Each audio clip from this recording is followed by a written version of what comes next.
are? Well, I'm Dwayne Johnson, but some people call me The Rock.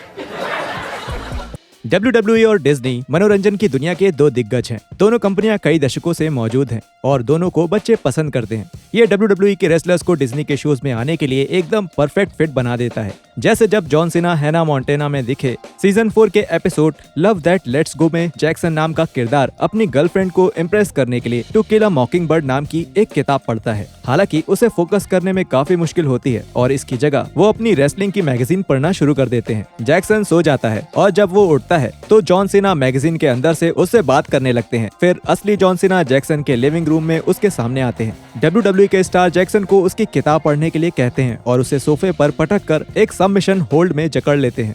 सीना Jackson को अपने कंधों पर उठाकर एक एयरप्लेन स्पिन देते हैं, जिसके बाद वो जैक्सन को एटीट्यूड एडजस्टमेंट दे देते हैं। 16 बार वर्ल्ड चैंपियन ने इसके बाद अपनी signature move you can't see me और 5 नकल शफल के साथ ये सब खत्म किया, जो एक झटके में जैक्सन को वापस होश में ले आता है। डिज्नी के एक और सिटकॉम पेयर ऑफ किंग्स में फाइट स्कूल एपिसोड उसके मेन कैरेक्टर बूमर और ब्रेडी के साथ शुरू होता है, जिसमें वो कुछ देख रहे हैं जिसे वो रेसलिंग कहते हैं, लेकिन मुझे तो वो रॉ अंडरग्राउंड जैसा कुछ लग रहा था। वो दोनों इसके बाद फाइट स्कूल जाने का फैसला करते हैं, जिससे वो दोनों अपने पिता के जैसे बहादुर और ताकतवर योद्धा बन सके। बूमर और ब्रेडी बेवकूफ बन जाते हैं और खुद को महान योद्धा समझने लगते हैं, जिससे उनकी दोस्त मिकेला गुस्सा हो जाती है, जो कि सच में एक शानदार फाइटर है। वो इतना तंग आ जाती है कि वो उन दोनों लड़कों को सच में चैलेंज करती हैं और इसके लिए WWE के इतिहास के सबसे लंबे रेसलर्स में से एक द ग्रेट खली से बेहतर भला और कौन हो सकता है। खली एटॉग नाम के एक राक्षस का किरदार निभाते हैं, जो कि गुफा में रहता है। बूमर और ब्रेडी द ग्रेट खली को कोलिसियम में लड़ने की चुनौती देते हैं और खली गोल्डबर्ग का डायलॉग मारते हैं।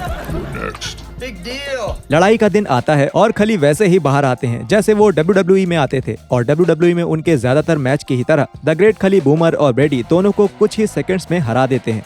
लड़कों ने फिर से कोशिश की, लेकिन इस बार ल्यूचाडोर मास्क पहनकर। उन्हें अभी भी काफी मुश्किलें हुई, लेकिन आखिरकार वो द ग्रेट खली को हराने में सफल हो गए अपनी डबल किक्स की मदद से।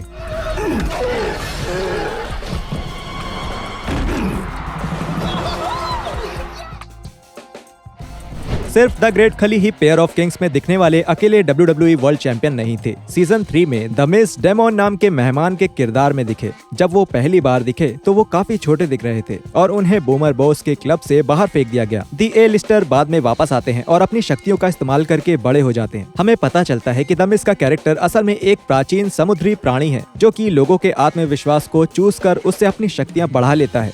समुद्री प्राणी मिज का अगला शिकार बूमर और बॉस का बॉडीगार्ड मेसन है। And I'm awesome! एक असली WWE स्टार की तरह मिस अपनी नई मिली ताकत का इस्तेमाल करते हैं और मेसन को उठाकर एक टेबल पर पटक देते हैं। मेन कैरेक्टर्स का ग्रुप इस खेल में जाकर चिक मैग्नेट को ढूंढता है और मिखेला इस ग्रुप की मुखिया होती हैं। ध्यान भटक जाने के कारण द मिस मिखेला का भी कॉन्फिडेंस चूस लेता है। मिस का ये हंगामा चलता रहता है और जो भी उससे लड़ने की कोशिश करता है वो उसे हरा देता है, यहाँ तक कि वो कुछ असली रेसलिंग की मूव्स भी इस्तेमाल करता है। दोनों किंग द मिस के सामने आते हैं और उन्हें पता चलता है कि उनकी कमजोरी उसकी बेइज्जती होना है। ये जानने के बाद बूमर और बोस ने WWE स्टार का मजाक बनाना शुरू कर दिया। मिस आखिरकार इतने कमजोर हो गए कि वो वापस से सी स्पंज बन गए, जिसे तुरंत ही एक कुत्ते ने खा लिया।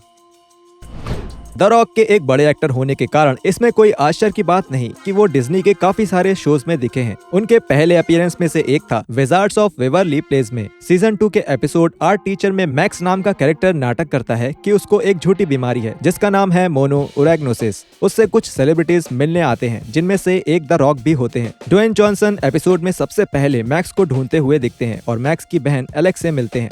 वो उन्हें नहीं पहचानती हैं, तो द रॉक उसे बताते हैं कि वो कौन है। Acting is my first and only job. मुझे लगता है कि आप एक और बहुत जरूरी पेशा भूल रहे हैं रॉकी। द ग्रेट वन आखिरकार मैक्स से मिलते हैं और मैक्स की माँ तो द ब्रह्मा बुल को देखकर दीवानी हो जाती हैं। द रॉक को जल्द ही पता चल जाता है कि मैक्स बीमार होने का नाटक कर रहा है और वो गुस्से में कमरे से बाहर निकल जाते हैं। हैना मोंटेना में एक बार फिर से द रॉक अपना ही किरदार निभाते हैं। एपिसोड में द ग्रेट वन अपनी नई फिल्म को प्रमोट करने के लिए एक शहर में रुकते हैं। जब माइली गलती से एक फोटो खिंचवा लेती है जिससे उनके हैना मोंटेना होने की पहचान बाहर आ जाती है, तब वो अपनी फोटो वापस पाने के लिए द रॉक की एक बेढंगी फोटो लाने की बात मान लेती है। ये सुनने में जितना आसान लग रहा है उतना है नहीं।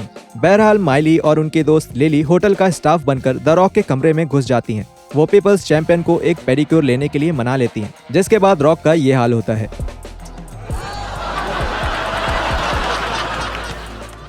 द रॉक लगातार कुछ बेहतरीन चेहरे बनाते रहते हैं और लड़कियां फोटो लेने की तैयारी करती हैं।